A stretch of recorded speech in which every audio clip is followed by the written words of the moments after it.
All right, here we go. Good evening. Thank you for joining us tonight. This is the 9th class of what happened at Sinai.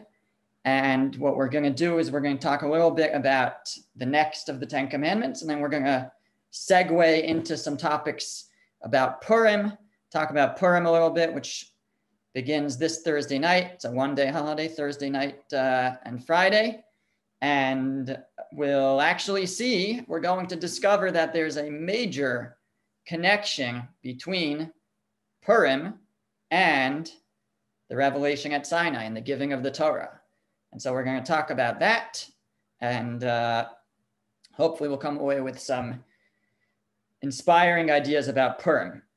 So I want to start, we're going in order here. We started with the first commandment 2 weeks ago, and then we did the 6th commandment, which corresponds to the first commandment, as we've learned. And so now we're going to go back to the first half, and after number 1 comes number 2, and we're going to talk about the second commandment. Now, the second commandment of the 10 commandments is actually more than one commandment. We know to divide it up into 10 because the Torah actually calls it the Aseret HaDvarim, the 10 statements, the 10 things.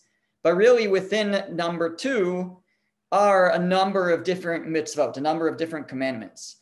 They are all related to each other, but they have subtle differences in their exact definitions. So the verses read as follows: the second commandment, or commandments, you shall have no other gods besides me. So the first commandment was, I am the Lord your God, that we talked about 2 weeks ago, the belief in God. And added to that, now we have, you shall have no other gods besides me. You shall not make for yourself a sculptured image or any likeness of what is in the heavens above or on the earth below. So don't create an idol, basically. You shall not bow down to them. Don't bow down to those other gods or those idols, or serve them, which actually I put on a separate line because it's counted as a separate commandment. And there's technical differences between the commandment, don't bow down to them, and don't serve them. So we're just gonna give a basic definition of each of these, just so we understand what they are. And then we'll move into some side topics and some Purim topics. So number 1, we have, you shall have no other gods besides me. What is the definition? What does that mean? What is that telling us? So Maimonides has a book of mitzvos.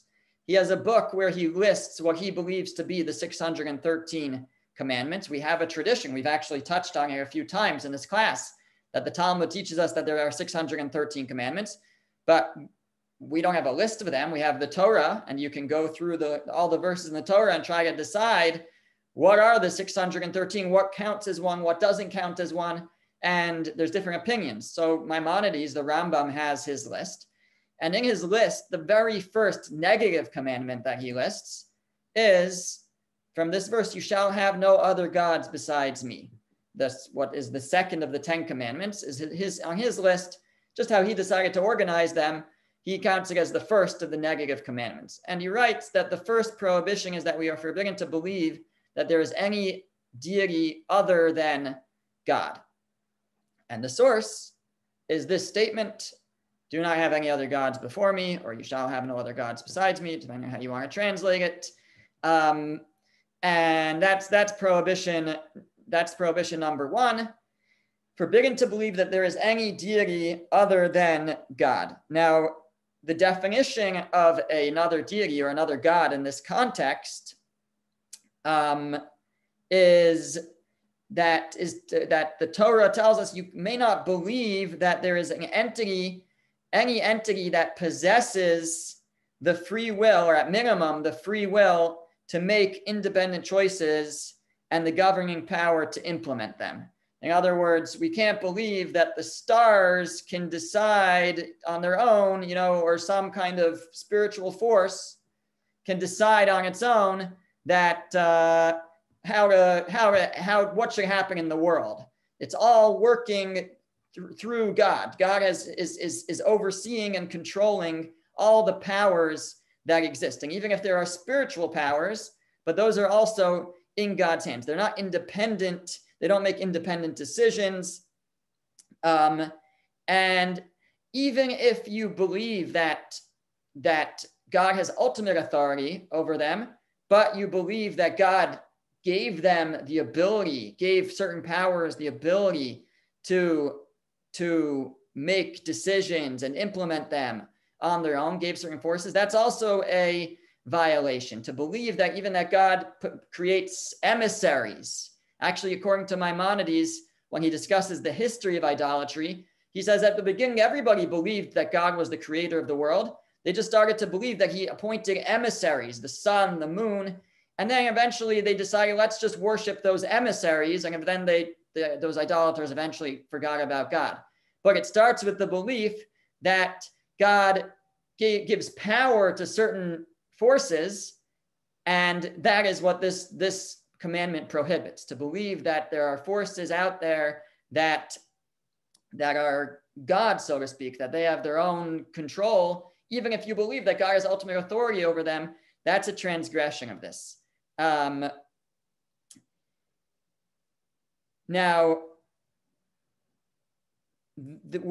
it's not only that we may not believe that God's sovereignty is shared, and as I mentioned, but even that God delegates power to these entities.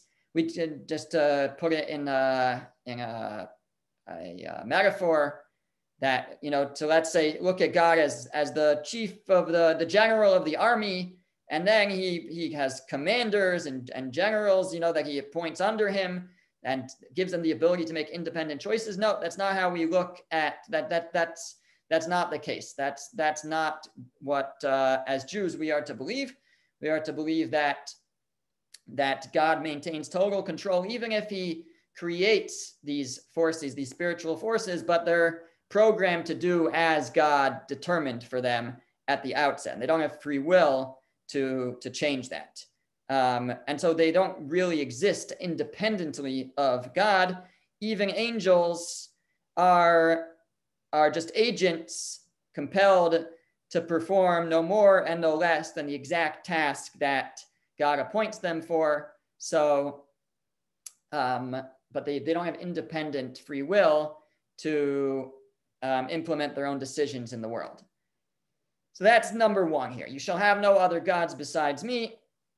Don't believe that there's any other entity that has any power. Now, this commandment complements and completes the first commandment. And this is pointed out by the Akedas Yitzchak, Rabbi Yitzchak Arma. Did I put it in the slideshow? I think I put it in. Yeah, here it is. Oh no, sorry, this is another thing from him later. Whoops, going the wrong way. That I put in something else that he says later, but Rabbi Yitzchak Arma, who was a Spanish rabbi, lived actually in the time of the Spanish Inquisition. He was forced to leave Spain and move to Portugal, and then forced to leave there. But a very accomplished teacher and rabbi. So in his commentary, he points out that this commandment, you shall have no other gods besides me, it complements the first commandment. The first commandment is, I am the Lord your God. The belief in God, the belief is that everything that exists emanates from God and only exists because God allows it to and wills it to continue to exist. And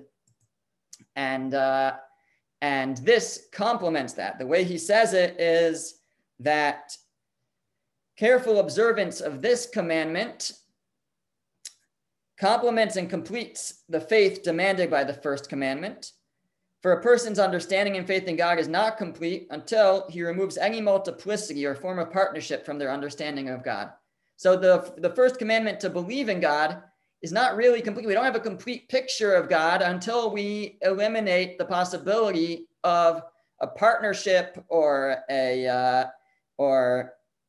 any sense of multiplicity in God. Otherwise, we're not really believing in God. So this commandment completes and complements the first commandment, and they're interdependent. And that's why he says, we've learned a few times the teaching that the first two of the 10 commandments were spoken together. right? We've said that some say all the 10 commandments were spoken simultaneously by God, but others say, and the Midrash says, that God spoke the first two together simultaneously.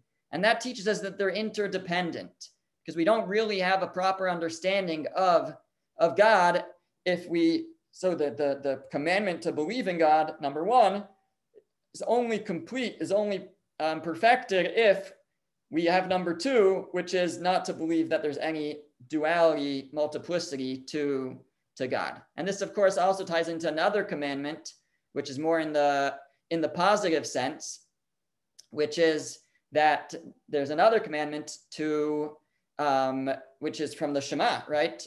Hashem is one. God is one. To believe that God is one is kind of the flip side of this, not to believe in other gods, but rather to believe in that God is one. Now, there's many, that has a lot to it, but at its most basic level, it's that there's no multiplicity, that God is oneness, and everything that exists emanates from that single existence. Nothing exists independently of God. So all of these things tie together, which is sensible because they all have to do with understanding and believing in God, but they're all related. That's number one.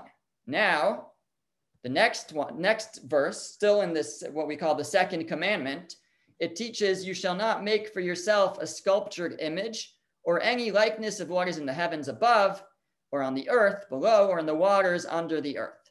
And here again, Maimonides, the Rambam, in his book of mitzvos, counts this as a separate mitzvah than the first one. It's a separate commandment when you're counting the 613. And he writes, the second prohibition is that we are forbidden from making statues for worship, regardless of whether they are made by the person himself or he asks someone else to make them for him. So we're forbidden from making a statue or an idol basically for worship. And the source is right here. Do not make for yourselves any statue or image, or here we translate as you shall not make for yourself a sculptured image or any likeness. So you cannot make, and this, according to Maimonides at least, is specific to making a statue for worship. Whether you're going to be the one to worship it or not doesn't make a difference. The Torah prohibits us from even making one. And whether it actually ends up getting worshipped or not doesn't make a difference. It's still a violation of this to just make it. Possessing an idol would fall under this according to some. According to others, it falls under the previous commandment, which was, you shall have no other gods besides me. So if you have an idol, then you have another god. So some understand that it falls under there, but others say it would be included in this one, just like you can't make one, you can't acquire an idol. And this is all before even serving it. This is just possessing it. Now here is where the Akedas Yitzchak, Rabbi Yitzchak Arma, writing in the 15th century, says something which was relevant in his time and is very relevant in our time. In our time, it's a little less common to find idolatry, although we do see it definitely in certain, it still exists, it's still around. And there's different forms of idolatry. Each religion really has to be examined for whether it's, even Christianity, it believes in a multiplicity of some sort and maybe consider idolatry, and they put godliness into a human, and that's, it certainly is according to some going to be considered idolatry, but we don't find so much like the worshiping of statues. But even that, we have like other religions in the Far East and things like that where those things exist. But what might be more relevant to us is what the Akedas Yitzchak writes in the 15th century, where he writes, included in this is the great form of idolatry commonly found today, which is the abandonment of all thought and activity for the sake of amassing wealth, material goods which become the mighty gods which people rely on and place their faith in. For the sanctification of those gods, they contradict the existence of God in heaven, abandoning his Torah, leaving it alone and insulting in the corner. And this is including the prohibition, another verse which appears right after the 10 Commandments, actually. You shall not make with me gods of silver and gods of gold. There it's literally talking about idols, but he's saying just worshiping the silver and worshiping the gold is another form of idolatry. And he's pointing out that people devote their entire life to this God, the God of silver, the God of gold, just amass just what we call money. And that becomes the focus of a person's existence. And that itself is a form of idolatry, says Rabbi Yitzchak Arama. And he writes that people will contradict the existence of God in heaven, abandon the Torah for the sake for the pursuit of wealth, for the pursuit of money, and that's a form of idolatry which is common in his time and common in this time, and certainly relevant to everyone to be on the watch for. Now, the next one, going backwards a bit, back to this, you shall not bow down to them, right? So it says, don't have other gods, don't make them. And then it says, you shall not bow down to them. So here Maimonides says, and this he considers number 5, the 5th prohibition is that we are forbidding from bowing down to an idol. Our usage of the term idol, of course, includes serving anything other than God. The source is the statement, do not bow down to them or serve them. Do not bow down to them does not mean that only bowing down is prohibited and nothing else. Rather, just one of the customary types of worship, namely bowing down, is mentioned, and the same applies to bringing an offering or incense, a wine libation. So actually the way Maimonides understands this prohibition is one may not serve an idol in any of the ways that we as Jews are taught to serve God. So there's 4 types of service that occur. Now we have prayer also, but occur in the temple, bowing down, bringing an offering, bringing incense and wine libations. So if anybody would take any of those existing forms of worship of God and apply them to some other deity, so that would be a transgression of this. It's speaking specifically about those forms. And again, like we sort of mentioned earlier, even if one believes that there's God, that in our God as the controller of everything, but believes that there's emissaries to serve, and I'm going to honor God by worshiping his emissaries, so that's also a violation of this. And the last one, which we'll mention, is or serve them. So after it says that you shall not bow down to them, it says or serve them. And this is understood to be a separate commandment. Otherwise, what's the difference? Don't bow down to them or serve them. There's a separate commandment. Maimonides counts it as number 6. And this is that we are forbidding from serving an idol, even in a manner other than one of the 4 types of service which we have mentioned. This is upon condition that it is served kidarka, i.e. in the way this idol is customarily served, it's served the normal way. I see that someone's having trouble logging in.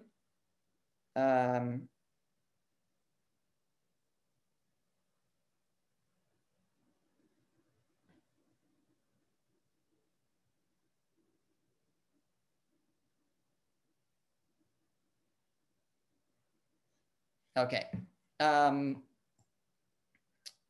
So again, this prohibition previously, the last one was using the specific forms that we use in the temple. Don't serve idols in those ways. This expands it to other ways, which are, if it's the typical form for that idol, whatever, people do different weird things to idols. So if we would do that kind of service, that idol, that would be a transgression of this, i.e. in the way that it is customarily served. And beyond that, though, also anything that would be sensible, not really sensible, but sensible to do to an idol to show devotion to it. So kissing it or hugging it or something like that, anything that shows adoration and devotion would all be included in this prohibition, even if it's not the customary way to serve that idol.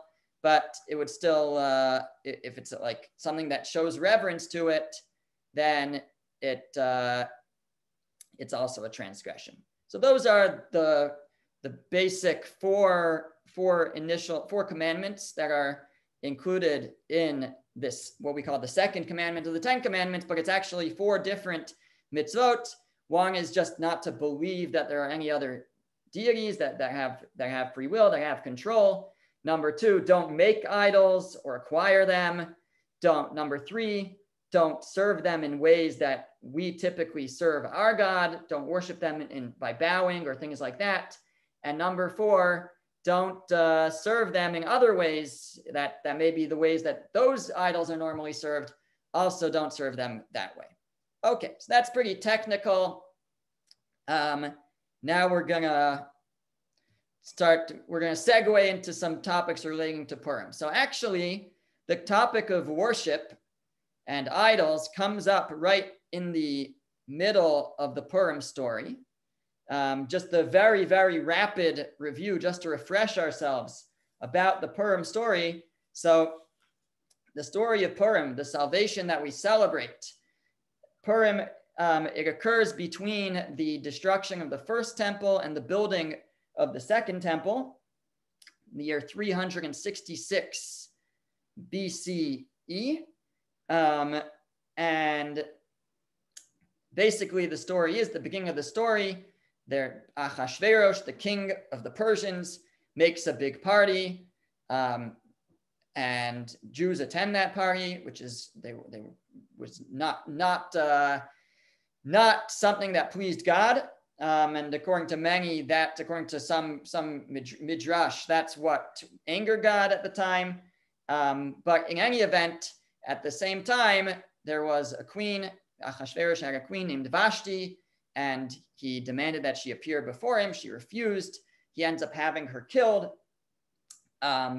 He searches for a new queen, and lo and behold, out of all the women in the land, he chooses a Jewish girl named Esther to be the queen. She doesn't reveal that she's Jewish. Her cousin Mordecai instructs her not to reveal that, and that's the beginning of the story. And then a number of years later, I think 7 years later, Haman rises to power. And Haman, the villain of the story, he's a descendant of Amalek. He has great hate for the Jews. He wants to annihilate the Jews. He is the prime minister of the king. He has much power, and he asks for permission to annihilate the Jews. And Ahasuerus grants that, and they set a date, which is Purim, the 14th of the Jewish month of Adar. Actually, the 13th was going to be the date, I think. The 13th of Adar. And that's going to be the date that all the Persian citizens will massacre the Jewish citizens, and there will be no Jews left in the world. And the Jews find out about this. They're obviously very frightened, very scared. But they have Esther in the palace, and the Jewish people rally in prayer and fasting, and Esther appears before Ahasuerus, and instead of asking immediately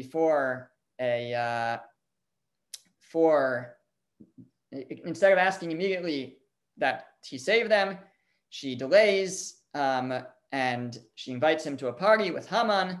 They're thrilled. They come to the party. Haman leaves. On his way back, there's this guy, Mordecai, who's supposed to bow down to Haman. Everybody's supposed to bow down to Haman, which we'll discuss in a moment. And he sees Mordecai, and he's reminded that Mordecai doesn't bow to him. He wants to hang Mordecai. So that night, he goes to Ahasuerus. He wants to ask the king to hang Mordecai.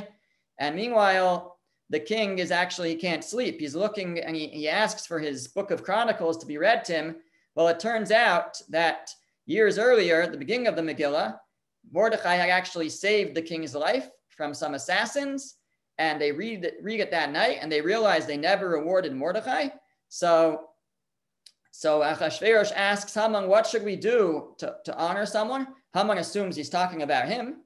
He's the prime minister after all. He says you should dress him up in the king's clothes, ride him around on the king's horse, wearing the king's crown, and announce to all the people that this is what should be done to the man who the king wishes to honor. Haman parades And Achashverosh says, oh, great, go do that to Mordechai. So instead of hanging Mordechai, Haman actually ends up parading Mordechai around on the horse. And he's very upset by this. He goes home and almost immediately he has to go back to the second party that Esther has invited them to, Achashverosh and Haman. At the second party, Achashverosh asks Esther, so what do you really want? Why are you inviting us to this party? And she says, I want you to save my life and the life of my people because I am Jewish and there's an evil man who's plotting against us. Achashverosh says, who's that? She says, it's Haman right there. And they point out that Haman had built a gallows to hang Mordechai.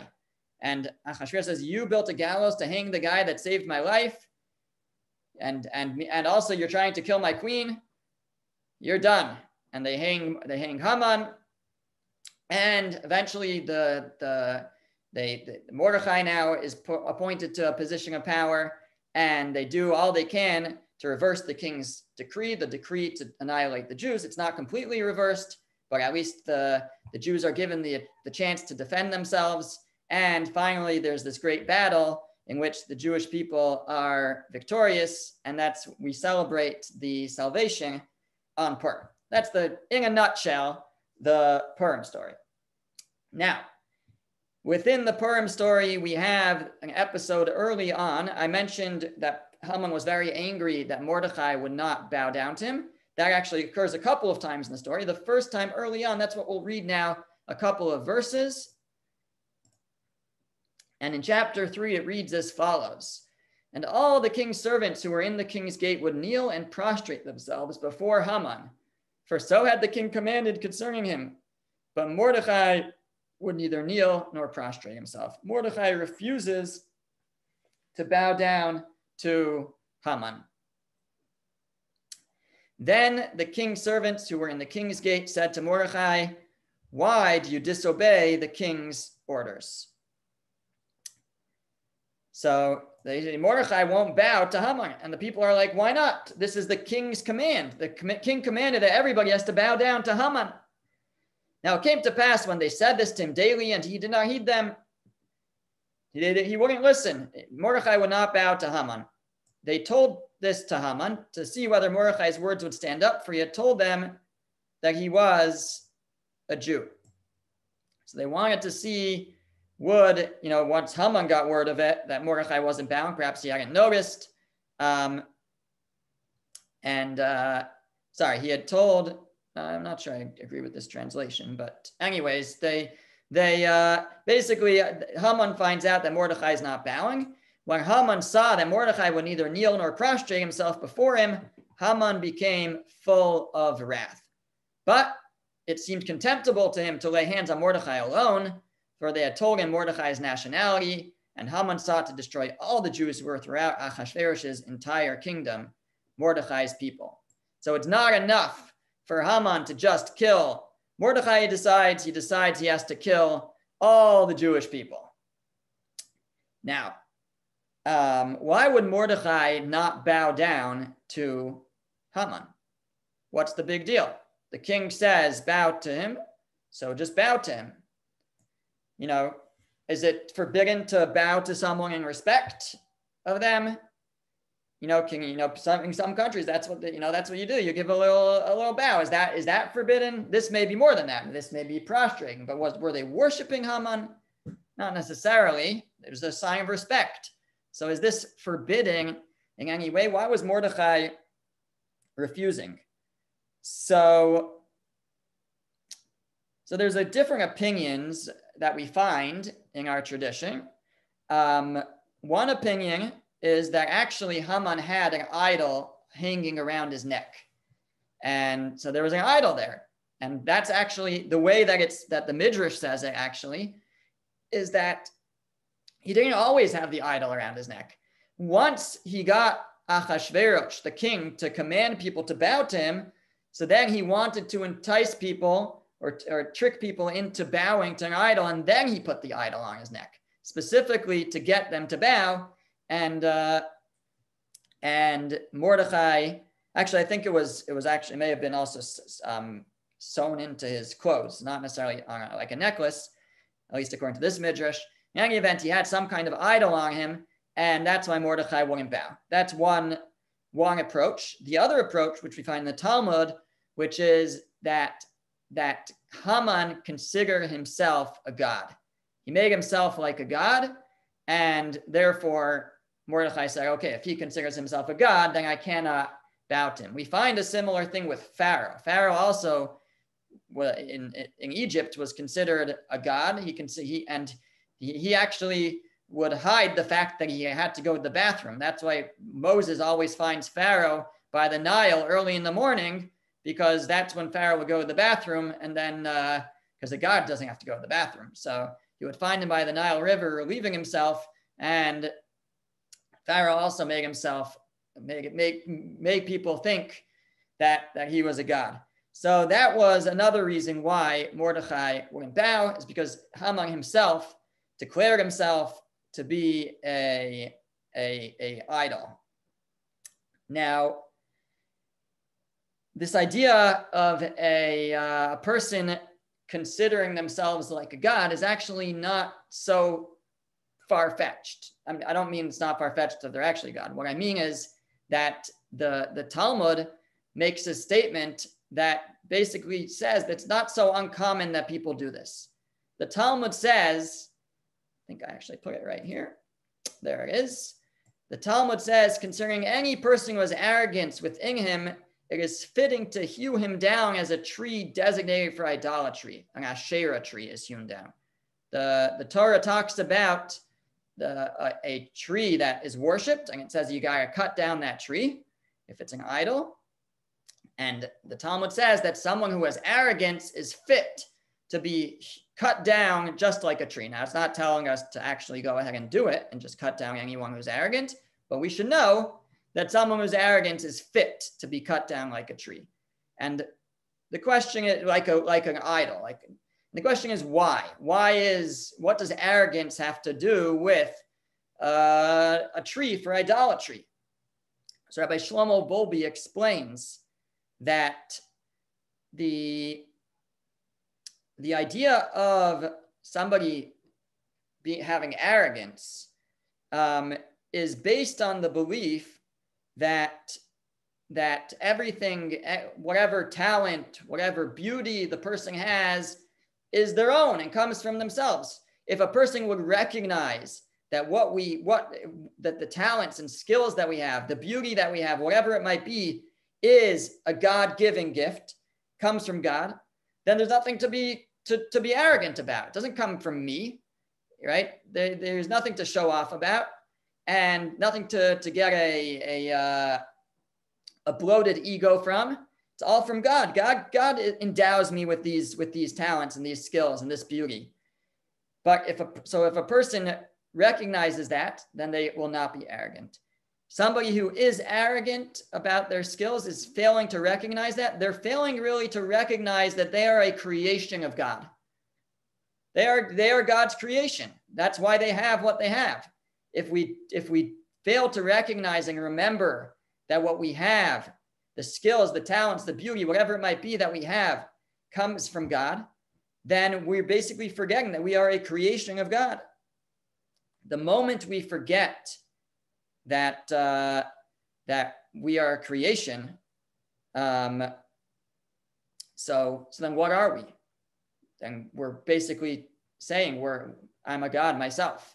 If I forget that I'm the creation of the one above, so I'm putting myself on a pedestal as a God, as an idol. And if that's the case, then I'm no different than the Asherah tree, the tree of idolatry. I'm like an idol myself. And therefore the Talmud teaches us that such a person, it's not instructing us to do this, but it's teaching us the concept that such a person who has arrogance is comparable to a tree of idolatry, because ultimately that's what someone who's arrogant is. They are someone who believes in their own godliness, not in a negative sense, that they, everything that they have is their own, that they themselves are something to be worshipped. And if they are themselves something to be worshipped as an idol, then really that means that they are fit to be cut down like a Asherah tree. Now, sometimes it's not so much about idolizing ourselves, which we certainly shouldn't do, but sometimes we also idolize other people, look up to other people, praise other people, and in certain situations, there's certain people that it's fit to look up to. There are certain people that we sometimes idolize, which we really shouldn't. And our society idolizes them, and they are not necessarily the greatest role models. The verse teaches us in Mishlei, in Proverbs, it says the refining pot is for silver and the furnace for gold. It's for like testing and seeing how good the silver is. You refine it. You get out the sediments. A man is tested by his praise. How do you know the greatness of a person? By his praise. What does it mean? So there's two main opinions to understand this verse, both very important. The first opinion is the opinion of Rashi, the great commentary.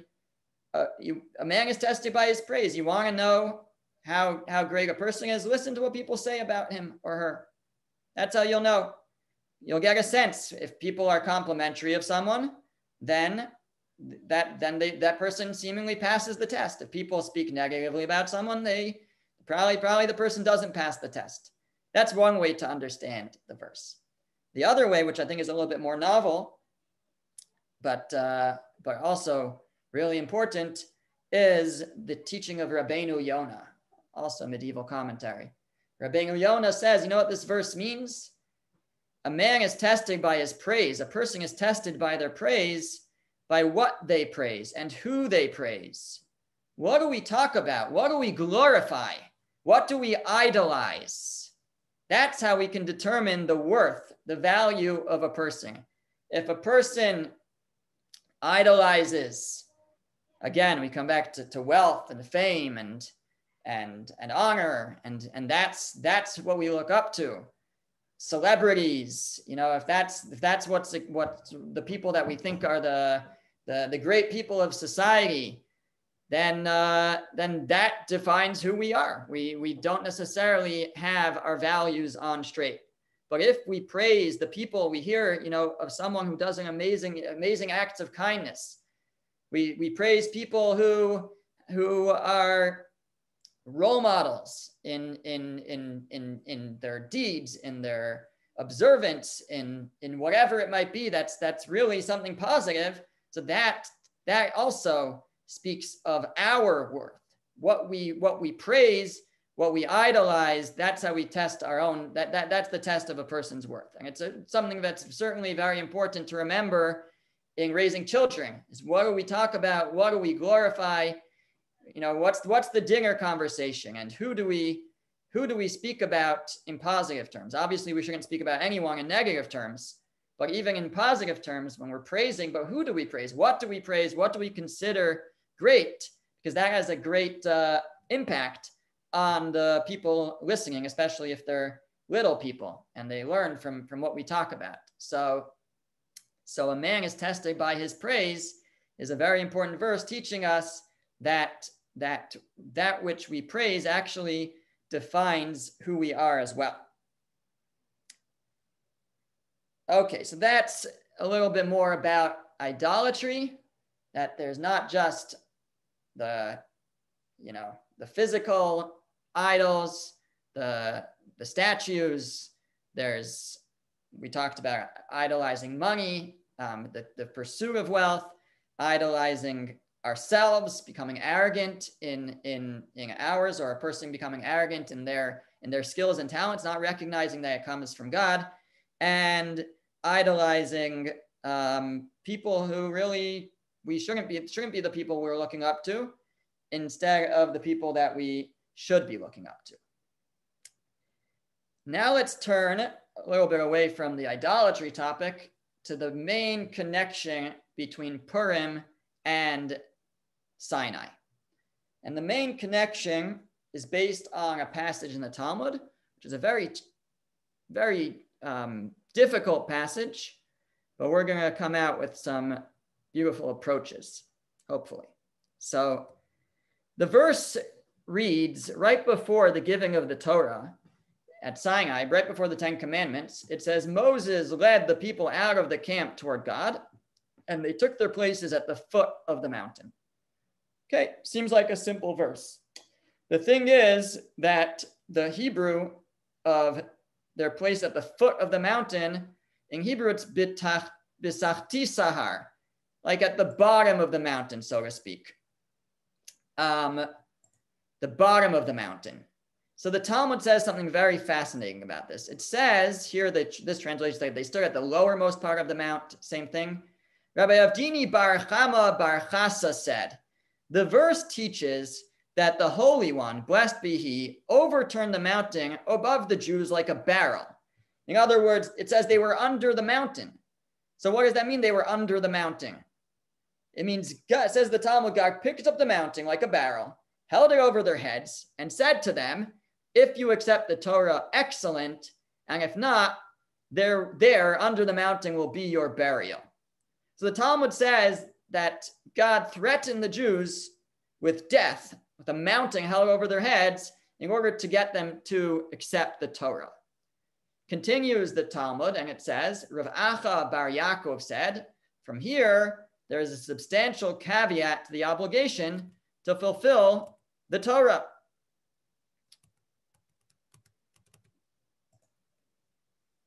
The Jewish people can claim that they were coerced into accepting the Torah, and it is therefore not binding. Right? If we're forced to accept it, we never really accepted it. So Talmud says, how can we say that? How can we say that? That's going to mean you're basically saying that we are not bound to keep the Torah. So it continues, and it says, Rava said, he said, yeah, but even so, they again accepted it willingly in the time of Achashverosh. So it may be so that up until the time of Achashverosh, the time of Purim, we were not really bound to keep the Torah because we were forced to accept it. But as a people, we re-accepted it willingly in the times of Achashverosh. As it is written in the Megillah, it says, the Jews ordained and took upon them, and upon their seed and upon all such as joined themselves unto them. They took upon themselves. What did they ordain and take upon themselves? So he taught, Rava said, the Jews ordained what they had already taken upon themselves through coercion at Sinai. The Talmud interprets these words in Hebrew, it's kimu v'kiblu. They established, here they say ordained, they established and they accepted. They established and they accepted. That's what the verse says. In the most simple meaning, it means they established and accepted the holiday of Purim and the laws that come with it, and the mitzvos that come with it. But the Talmud says it also alludes to something much greater, which is a reacceptance of the entire Torah. So a fascinating passage, shocking, really. The Torah that was accepted at Sinai, they were forced to accept it. It really wasn't binding, but in the times of Purim, it was reaccepted. How on earth are we supposed to understand this? And let's just add to the question. The verse teaches us. It says he took the book of the covenant and he read it in the ears of the nation. The book of the covenant was basically the Torah that was written down up to that point, up to the point of Sinai. The written Torah up to that point. And Moses read it them and they said, all that God speaks we will do and we will listen. Which may be familiar to us in Hebrew, na'aseh v'nishma. We will do and we will listen. Willingly accepted it, it seems. And the Talmud actually praises the Jewish people for saying this. It says, who revealed such an amazing secret that they could say such a thing? How wonderful their acceptance. So which one is it? Did we accept the Torah willingly and say na'aseh v'nishma? Or did we have to be forced to accept it with a mountain over our heads, coerced into it, and weren't really bound to keep it until the days of Achashverosh? So we're going to offer two approaches to understand this. The first approach is the approach of Rabbi Moshe Sofer, the Chassam Sofer. The Chassam Sofer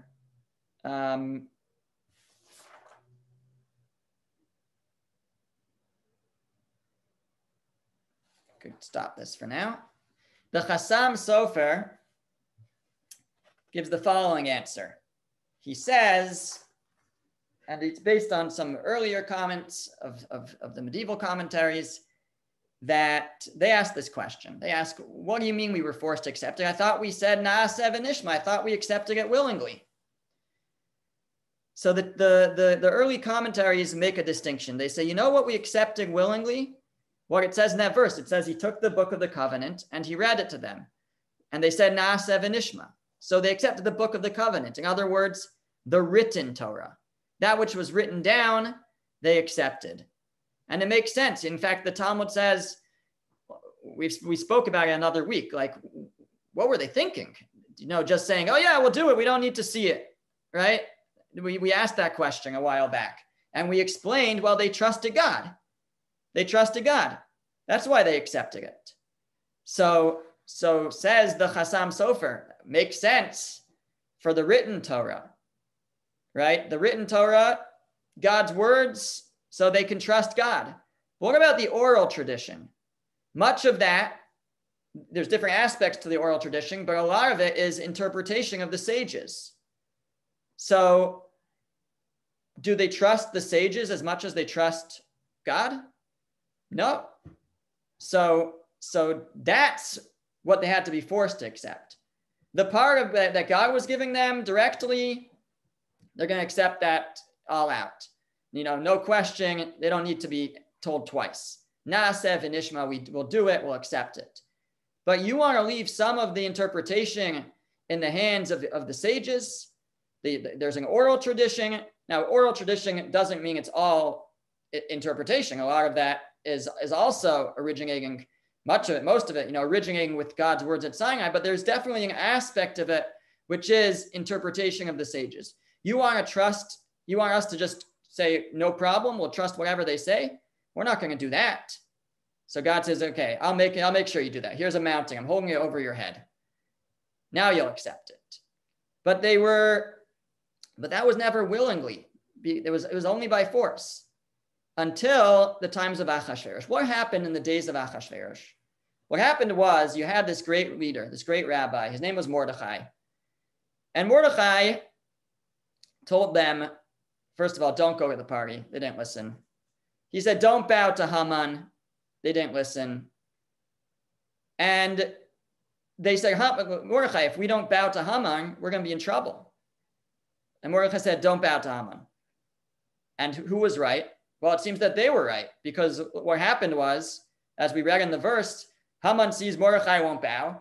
He says, I don't want to just get rid of Mordechai. I want to get rid of all the Jewish people. So it seems that Mordechai was actually the one who brought about all these troubles. They were right for not listening to him. That's what it would seem.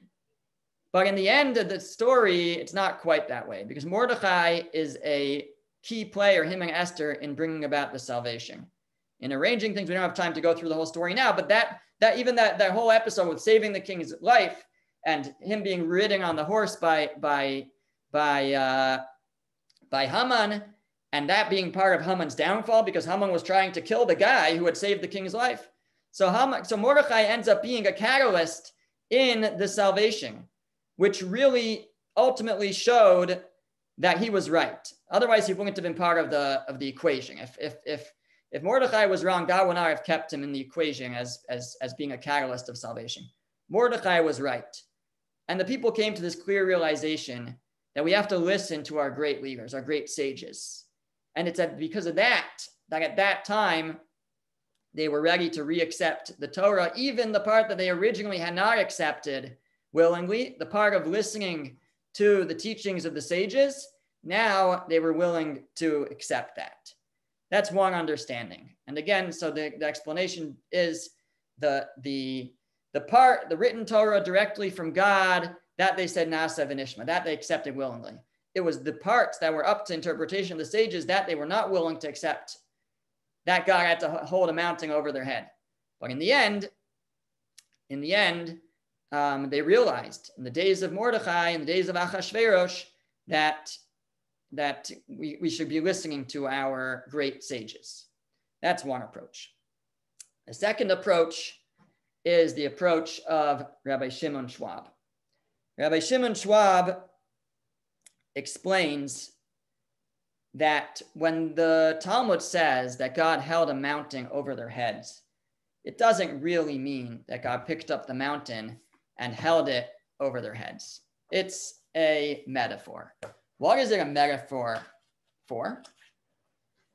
It's a metaphor for the situation that they found themselves in. You know, we've spoken numerous times about the tremendous miracles that the Jewish people experienced at Sinai, at the splitting of the sea, in Egypt, witnessing the 10 plagues. Now, if you witness God in such an open way, and then God comes to you and says, do you want to accept my Torah? So what's your answer? Of course your answer is yes. Of course your answer is Naaseh v'nishma. Well, do it. I'm not even going to ask you what it says. If you're telling me to keep it, I know you're the supreme God. I've seen your miracles. I have no doubt in my mind that I should be keeping that. Is that voluntary or is that by force? In a certain sense, it's by force, because there's no option to say no. It's so clear.